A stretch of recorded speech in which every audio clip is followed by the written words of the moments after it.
नमस्कार, आप देख रहे हैं द न्यूज 15। मैं हूं आपके साथ अर्पिता। चलिए नजर डालते हैं आज की 15 बड़ी खबरों पर। प्रधानमंत्री नरेंद्र मोदी 3 देशों की अपनी यात्रा के दूसरे चरण में आज ब्राजील पहुंचे हैं, जहां ब्राजील के लोगों ने सांस्कृतिक मंत्रों के साथ पीएम मोदी का भव्य स्वागत किया। पीएम मोदी 3 देशों की अपनी यात्रा के दूसरे चरण में ब्राजील में 18 और 19 नवंबर को होने वाली 19वें G20 नेताओं के शिखर सम्मेलन में भाग लेंगे। मोदी के ब्राजील पहुंचने की जानकारी देते हुए विदेश मंत्रालय ने सोशल मीडिया प्लेटफॉर्म एक्स पर एक पोस्ट में कहा, प्रधानमंत्री नरेंद्र मोदी G20 ब्राजील शिखर सम्मेलन में हिस्सा लेने के लिए ब्राजील के शहर रियो दे जनेरियो पहुंचे हैं। आम आदमी पार्टी से इस्तीफा देने के बाद दिग्गज नेता और परिवहन मंत्री कैलाश गहलोत आज भारतीय जनता पार्टी में शामिल हो गए हैं। केंद्रीय मंत्री मनोहर लाल खट्टर ने अन्य नेताओं की मौजूदगी में कैलाश गहलोत को भारतीय जनता पार्टी की सदस्यता दिलाई। मनोहर लाल खट्टर ने कहा, हम कैलाश गहलोत का भाजपा में स्वागत करते हैं। वो 2 बार विधायक रह चुके हैं। वो पेशे से वकील है। वो दिल्ली के ग्रामीण इलाकों में अपने कामों के लिए जाने जाते हैं। वो प्रधानमंत्री नरेंद्र मोदी के नेतृत्व में भाजपा में शामिल हो रहे हैं। हम उनका स्वागत करते हैं। उन्होंने कहा, दिल्ली की राजनीति में ये महत्वपूर्ण टर्निंग पॉइंट है। महाराष्ट्र में विधानसभा चुनाव की वोटिंग से 2 दिन पहले कांग्रेस सांसद राहुल गांधी ने मुंबई में प्रेस कॉन्फ्रेंस की। इसमें उन्होंने मुंबई के धारावी में रीडेवलपमेंट प्रोजेक्ट को लेकर भाजपा सरकार की नीति की आलोचना की। उन्होंने एक तिजोरी से 2 पोस्टर निकाले। एक पोस्टर में एक है तो सेफ है लिखा था, दूसरे पोस्टर में धारावी की तस्वीर लगाई गई थी। राहुल गांधी ने दोनों पोस्टर लहराते हुए कहा, भाजपा धारावी की जमीन अडवाणी को देना चाहती है। एक है तो सेफ है का मतलब है मोदी जी, अडवाणी जी, शाह है। सेफ कौन है? मोदी जी, अडवाणी जी है। नुकसान किसका होगा? जनता का होगा। नारा उन्होंने दिया है, ये बिल्कुल सही नारा है। कांग्रेस के पूर्व विधायक सुमेश शौकीन आज आम आदमी पार्टी में शामिल हो गए हैं। अरविंद केजरीवाल ने उन्हें आम आदमी पार्टी की सदस्यता दिलाई। अरविंद केजरीवाल ने सुमेश शौकीन का पार्टी में स्वागत करते हुए कहा, दिल्ली देहात से आने वाले कांग्रेस के पूर्व विधायक सुमेश शौकीन ने आपकी सदस्यता ग्रहण की है। वो दिल्ली के बहुत बड़े नेता हैं और आज हमारी पार्टी में शामिल हो रहे हैं। मैं उनका बहुत स्वागत करता हूँ। दिल्ली एनसीआर में प्रदूषण की स्थिति और सुप्रीम कोर्ट की सख्त टिप्पणी के बाद सभी स्कूलों और कॉलेजों को बंद करने का आदेश जारी किया गया है। वहीं सभी बच्चों की पढ़ाई जारी रखने के लिए ऑनलाइन क्लासेस शुरू करवाने के लिए कहा गया है। इस संबंध में दिल्ली एनसीआर के सभी जिला शिक्षक अधिकारियों की ओर से सभी स्कूलों के प्रधानाचार्य और प्रबंधकों को ईमेल के जरिए सूचना भेजते हुए आदेश का तत्कालीन प्रभाव से लागू करने को कहा गया है। राजधानी दिल्ली में वायु प्रदूषण रोकने के उपाय के लागू करने की मांग की याचिका पर आज सुप्रीम कोर्ट में सुनवाई हुई। इस दौरान सुप्रीम कोर्ट ने सुनवाई के दौरान दिल्ली सरकार को फटकार लगाई। सर्वोच्च न्यायालय ने पूछा कि राजधानी दिल्ली में GRAP 4 लागू करने में इतनी देरी क्यों हुई। कोर्ट की ओर से दिल्ली सरकार के वकील से पूछा गया कि GRAP तंत्र क्यों नहीं लागू किया गया। जैसे ही IQ 104 के पार करता है, स्टेज 3 लागू किया जाना चाहिए। ये 13 तारीख को हुआ था। इसके जवाब में दिल्ली सरकार की ओर से कहा गया है कि हमने राजधानी में GRAP 4 लागू कर दिया है।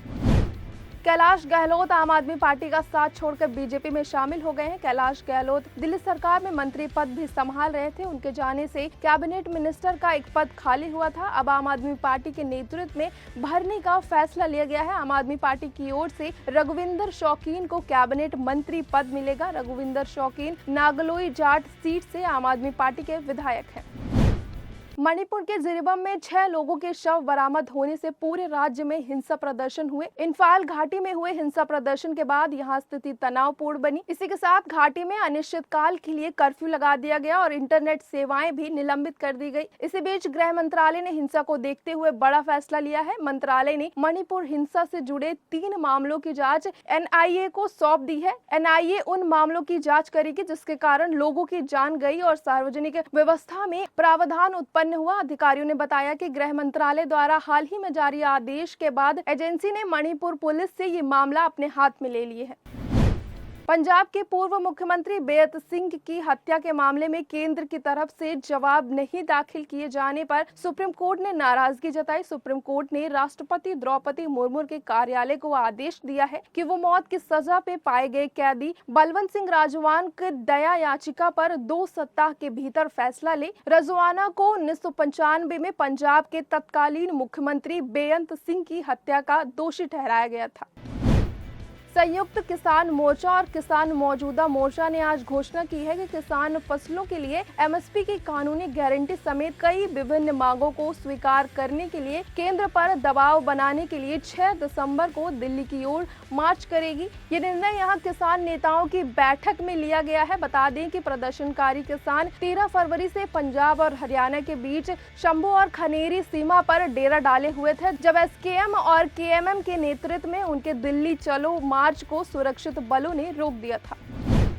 सुरक्षा बलों ने जम्मू कश्मीर के बारामूला जिले में आतंकवादियों के एक सहयोगी को गिरफ्तार किया है। अधिकारियों ने सोमवार को ये जानकारी दी। अधिकारियों ने बताया कि दक्षिण कश्मीर के कुलगामा जिले में रहने वाले शौकत अहमद भट्ट को रविवार को बारामूला जिले के जंजापोरा रोड से गिरफ्तार किया गया। भट्ट के पास एक AK राइफल, एक मैगजीन और कुछ गोलियां बरामद की गई है। वो पिछले सप्ताह कुलग्राम के DH पोरा क्षेत्र से नगनाट गाँव से लापता हो गया था।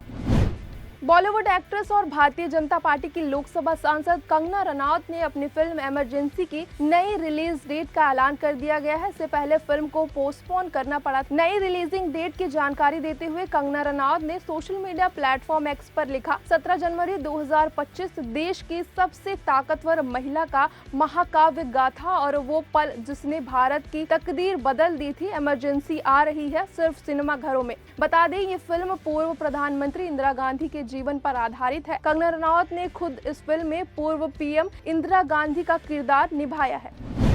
टीम इंडिया के हेड कोच गौतम गंभीर को पार्थ टेस्ट से पहले बड़ी राहत मिली है। दिल्ली हाई कोर्ट ने धोखाधड़ी के एक पुराने मामले में उन्हें आरोपी बनाने के एक फैसले पर रोक लगा दिया है। दरअसल गंभीर को इस मामले में पहले बरी कर दिया गया था, लेकिन स्पेशल जज ने निचली अदालत के फैसले को पलटकर उन्हें फिर से आरोपी बनाने और जांच करने के आदेश दिए थे। लेकिन अब दिल्ली हाई कोर्ट के स्पेशल जज ने आदेश पर रोक लगा दिए है। भारतीय टीम हेड कोच एक कंपनी के जरिए घर खरीदने के साथ धोखाधड़ी में शामिल होने का आरोप लगाया गया था। इजराइल के प्रधानमंत्री बेंजामिन नेतन्याहू के घर पर फिर से हमला हुआ है। टाइम्स ऑफ इजराइल के मुताबिक प्रधानमंत्री नेतन्याहू ने सिजोरिया स्थित एक घर पर फिर से हमला किया गया था। PM के घर की ओर 2 प्लेयर्स दागे गए थे जो कि इजराइल PM के घर के आंगन में गिरे थे। इस बात की पुष्टि इजरायली पुलिस ने की है। हालांकि ये हमला किसने किया है और कहां से हुआ है, इस बात की जानकारी पुलिस ने नहीं दी है। लेबनान के दक्षिण क्षेत्र टेयर में इजराइल का बड़ा हमला हुआ है। एयर स्ट्राइक में 11 लोग मारे गए हैं और 48 लोग घायल हुए हैं। न्यूज एजेंसी AFP को लेबनान के मंत्रालय ने जानकारी दी है। ये क्षेत्र इजराइल के समर्थकों वाले हिजबुल्लाह गढ़ पर है। इसके अलावा रविवार को लेबनान की राजधानी बेरूत पर भी हमला किया गया। इजरायली सेना राजधानी के बाहरी इलाकों को निशाना बना रही थी, जिससे बेरूत पर बमबारी की घटना को बेहद असामान्य बताया जा रहा था। तो ये थी आज की 15 बड़ी खबरें। इसी तरह की खबरों को देखते रहने के लिए हमारे साथ जुड़े रहें और देखते रहें द न्यूज़ 50।